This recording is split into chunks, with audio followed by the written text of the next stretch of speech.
This video is continuation of the previous part of Stephen Bartlett's book, The Diary of a CEO, The 33 Laws of Business and Life. The book is structured around 4 fundamental pillars: the self, the story, the philosophy, and the team. In this video, we'll break down the second pillar, the story. We'll dive into 9 laws of stories, which are the single most powerful weapon any leader can arm themselves with, because they are the currency of humanity. This pillar is about storytelling and how to harness the laws of storytelling to persuade the humans that stand in your way to follow you, to buy from you, to trust you, and to understand you. Law 10. Useless absurdity will define you more than useful practicalities. When the author started his after-marketing company at 20, he received big $300,000 investment. In his own stupidity, he immediately took out a 10-year lease on a gigantic 15,000 square foot warehouse in Manchester. Before he had even purchased desks for his team, he decided to spend $13,000 on an enormous blue slide with a big ball pool at the bottom. Over the next few years, the company became the most publicized, the most mentioned, and the fastest growing in its industry. Despite seeming impractical, the blue slide became a powerful marketing tool, drawing extensive media coverage and making it a symbol of the company's youthful and disruptive spirit.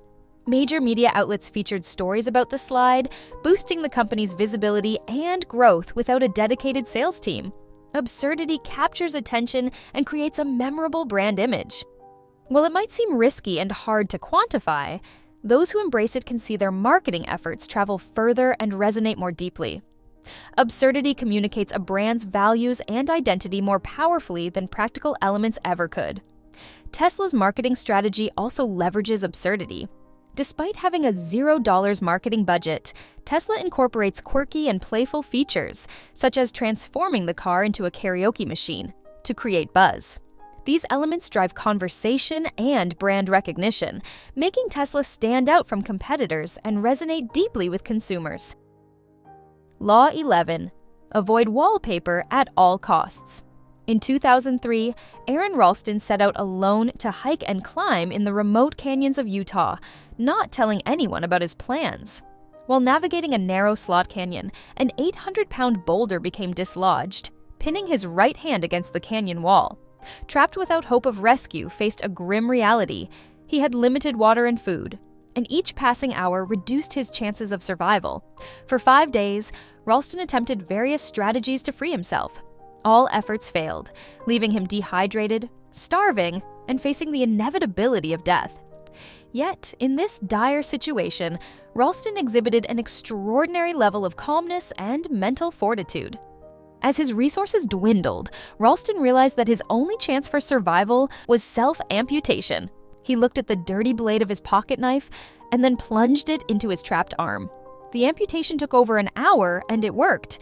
He was conscious, he was alive, and he was now free. He later described the experience as surreal, with his mind able to dissociate from the pain and focus on the task at hand.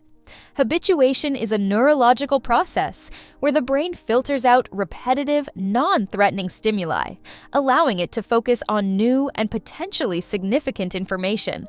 This mechanism is crucial for survival, helping us manage sensory overload and concentrate on what matters most. However, in marketing and communication, this can be a challenge, as repeated messages or familiar phrases often become wallpaper, ignored and ineffective. In the crowded world of YouTube, the phrase "please like and subscribe" is so common that viewers often ignore it. Recognizing this, the author decided to choose a more targeted approach, saying, 74% of you that watch this channel frequently do not subscribe. This specific statistic grabs attention, making the appeal more engaging. Following this, he asked, "If you've ever enjoyed our videos, please, could you do me a favor and hit the subscribe button?" This fresh, personalized request led to a dramatic increase in the channel's subscriber rate, boosting it by an astonishing 430%. Law 12. You must piss people off. Building a brand that truly matters often involves pissing people off. This law emphasizes that inciting strong reactions, even negative ones, is a sign you're making an impact. The trend of using curse words on book covers, exemplified by Mark Manson's The Subtle Art of Not Giving a Fuck, is a testament to this approach. Manson's book, which has sold over 15 million copies, marked a shift in the self-help genre towards bold, attention-grabbing titles. By 2018, the bestseller lists were peppered with similarly provocative books like What the F*** Should I Make for Dinner? Or 50 Ways to Eat Cock. This strategy might not appeal to everyone, and some retailers even refuse to carry such titles, but the benefits outweigh the downsides. Jane Werwand, founder of Dermalogica, echoed this sentiment in her marketing philosophy. She believes in making a brand distinctive by being slightly disruptive, saying, "We have to be prepared to piss off 80% or we'll never turn on 20%. According to Werwand, it's not about being universally liked. It's about creating a brand that triggers strong emotional responses, whether those are positive or negative. Some people will love you, some will hate you, but indifference is the least profitable outcome." Law 13. Shoot your psychological moonshots first. This law focuses on creating immense perceived value in customers' minds with minimal, often superficial changes to products or services. These psychological moonshots leverage small tweaks that significantly alter customer perceptions, demonstrating how perception often outweighs reality. For 3 years, my hairdresser has been coming to my home weekly, delivering the same high-quality haircut. One day, however, something felt off. He announced the haircut was finished, but I felt it was rushed and lacked his usual thoroughness, so I expressed my concern. That's when he revealed his secret. A psychological trick he called the one last snip. At the end of each cut, he would pause, pretend to inspect the hair, and make a final, unnecessary snip. This one last snip didn't actually change the quality of the haircut, but it dramatically enhanced the perceived meticulousness and value of his service. Uber's transformation of the taxi industry is another prime example of psychological moonshots. Faced with the challenge of enhancing customer satisfaction and perception, Uber turned to a psychological principle called the peak end rule. The peak end rule is a concept where people judge an experience based on its most intense moment and its conclusion.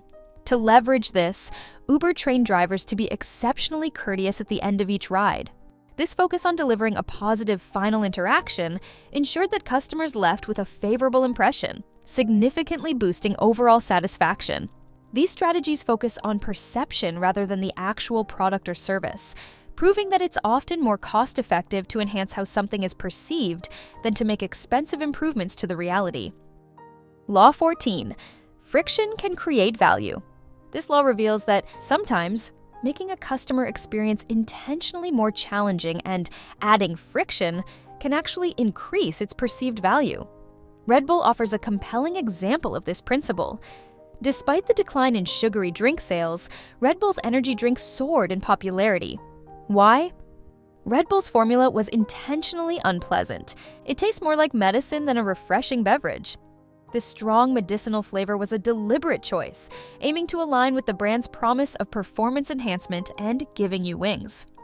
The psychology behind this strategy is rooted in the belief that effective substances should taste medicinal or unpleasant. By making its product taste bad, Red Bull reinforced the idea that its drink was packed with powerful, effective ingredients. Another vivid example is the practice of serving steak on a hot stone at restaurants. This method may seem illogical at first. Why would a customer prefer to cook their own steak? However, this approach provides several psychological benefits. When served raw with a hot stone, the customer takes on the role of the chef, cooking the steak to their precise liking. This personal involvement enhances their dining experience, making them feel more invested in the meal, which leads to customers being less likely to complain. Additionally, the hot stone keeps customers occupied and entertained, preventing idle time, and also, it saves the restaurant time, reducing kitchen workload. Websites for flights or hotels have also embraced this principle. They sometimes artificially increase search times and display multiple options to give the impression of a thorough search. This added friction can make customers feel more confident in the thoroughness of their search, leading to higher sales and better retention. Law 15. The frame matters more than the picture. A few years ago, Stephen was a devoted fan of a high-end clothing brand, admiring the founder's creative vision and the meticulous craftsmanship behind each piece.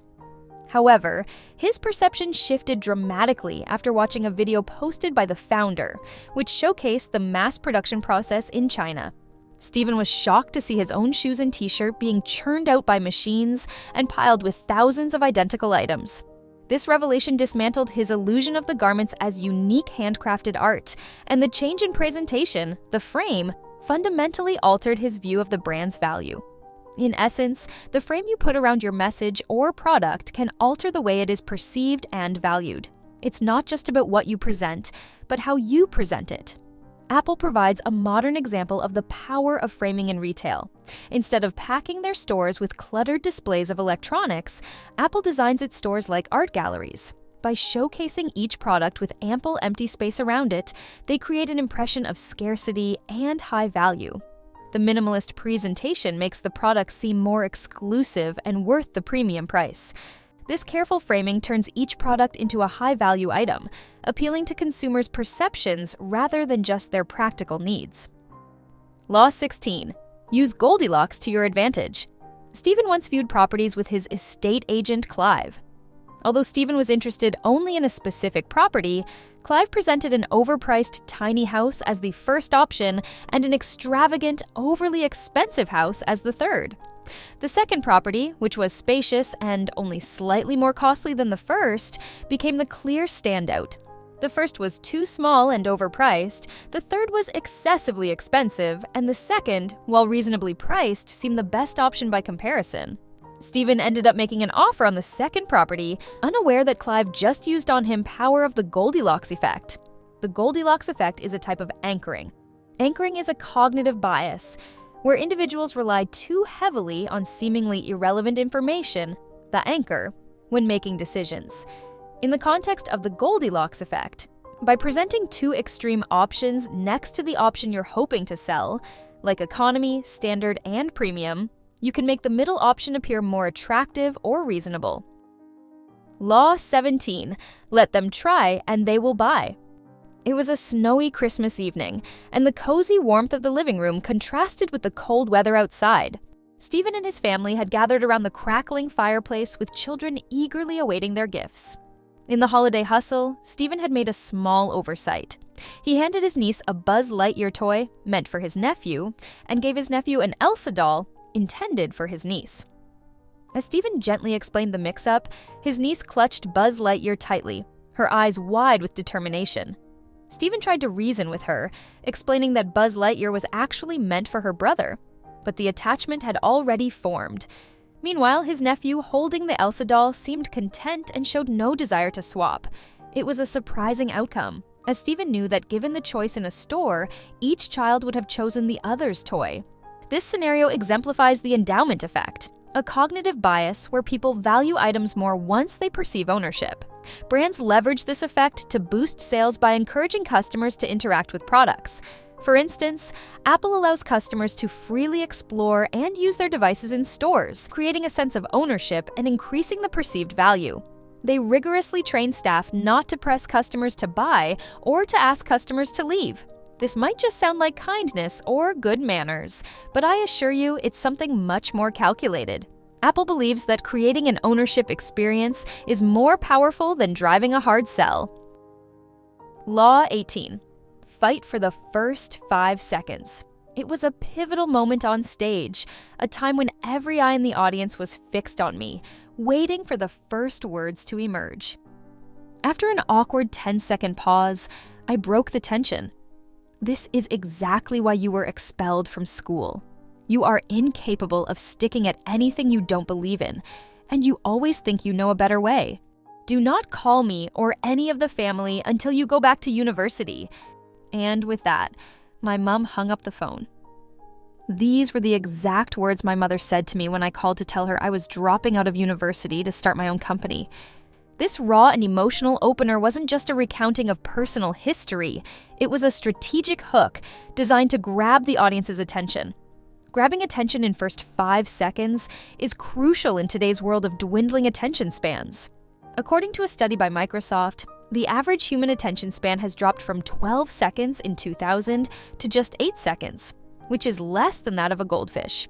Whether you're delivering a speech, creating a video, or designing an advertisement, the first 5 seconds are your make or break moment. If you get those 5 seconds right, you'll succeed. If you don't, you'll fail.